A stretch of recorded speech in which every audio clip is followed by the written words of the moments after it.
কি নিস্তব্ধ নীরবতায় ভালোবাসার একটা জায়গা। চারিদিকে একবার দেখুন, ওই পাশে ম্যানগ্রোভ ফরেস্ট, ঝাউবন, এদিকে আমাদের সাকিব, আমার শালাবাবু, ফটো সেশনের প্রস্তুতি চলছে। এদিকে সমুদ্র,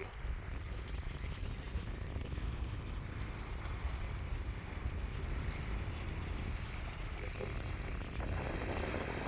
ঢেউয়ের গর্জন। এই পাশে দেখা যাচ্ছে বকগুলো।